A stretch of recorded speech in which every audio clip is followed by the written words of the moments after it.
বাংলাদেশ এবং আয়ারল্যান্ড সিরিজের প্রথম ইনিংস এবং প্রথম দিন শেষে 270 রান সংগ্রহ করেছে আয়ারল্যান্ড। অর্থাৎ টসে জিতে আয়ারল্যান্ড আগে ব্যাটিং এ গেছে, বাংলাদেশ ফিল্ডিং করতে গেছে। সেটা আসলে বড় কথা না, বোলাররা খুব ভালো বল করেছে, কিন্তু প্রবলেমটা হচ্ছে যে 4টা ক্যাচ মিস। আমি যতটুকু খেলা দেখছি যে 4টা ক্যাচ মিস করেছে। সেটা ছিল প্রথম দিনের শুরুতে 3টে এবং লাঞ্চ আওয়ারের পর, অর্থাৎ টি ব্রেকের পর আরেকটা ক্যাচ মিস করছে। তো বিষয়টা কেমন হয়ে গেল দেখেন, 8 উইকেটে 270 রান করছে, সেটা কিন্তু এত দূর আসতো না।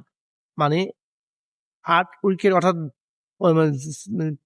সেকেন্ড লাঞ্চ আওয়ার পর পরই হয়তো অল আউট হওয়ার সময় হতো যদি 4টা ক্যাচ ধরতো। যেমন এখন 8 উইকেট 270 করছে, তখন সেটা রানটারও কম হতো, ফলাফল ভিন্ন হতো। সেটা বড় কথা না। এখন কথা হচ্ছে বাংলাদেশের যে মানে প্রত্যেকটা সিরিজে যে কোনো না কোনো সমস্যা উপলব্ধি হয়, ব্যাটিং না হয় বাজে ফিল্ডিং, না হয় বাজে বোলিং, না হয় বাজে এই যে ক্যাচ মিসের খেসারত। তো সেটা করলে তো আসলে সমস্যা। বিশেষ করে টেস্ট ক্রিকেট যে গতকালকে আমরা 25 বছর পার করেছি, আসলে কি পেয়েছি? মানে জয়ের সংখ্যা এতই কম, মাত্র 23টা জয় পেয়েছি, হারছি আমরা 112টা। তো বিষয়গুলো আসলে খুবই সার্বিক আমাদের মানে সাকসেসের চাইতে অসাকসেস হওয়ার সাফল্যটাই বেশি। সে যাই হোক, আজকে খুব ভালো খেলছে পল স্টার্লিং, 60 রান করছে।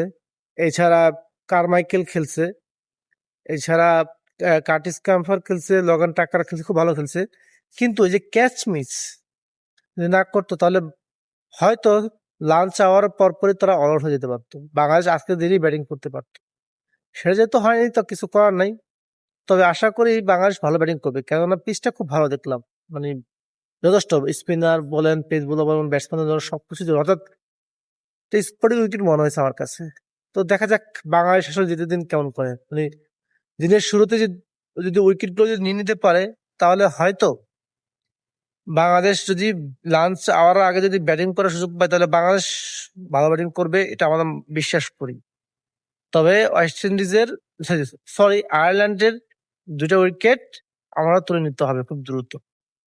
তবে আয়ারল্যান্ড ব্যাটারদেরকে প্রশংসা দাবি করতে হয়, কেন ওরা চেয়েছিল হয়তো প্রথম অর্থাৎ তারা যখন টেস্ট খেলবে এবং টেস্টের মধ্যে খেলবে, দেখবেন ব্যাটসম্যানরা কিন্তু প্রচুর ডট খেলেছে, নাহলে দিনটা আসলে পার করতে পারতো না। ক্যাচ মিস করছে, এটা যেমন সত্য, তেমনি আয়ারল্যান্ডের ব্যাটাররাও খুব ভালো ব্যাট করেছে।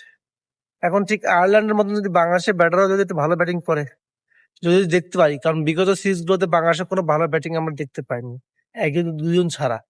যদি একটু এবার যদি একটু টেস্টে যদি একটু ভালো ব্যাটিং দেখতে পাই, টেস্টের মতো যদি খেলে, তাহলে হয়তো ভালো লাগবে একজন ফ্যান হিসেবে এবং একজন সাবেক ক্রিকেটার হিসেবে, একজন পুরো সাধারণ মানুষ হিসেবে এবং পুরো বাংলাদেশের মানুষ সেটাই প্রত্যাশা করে।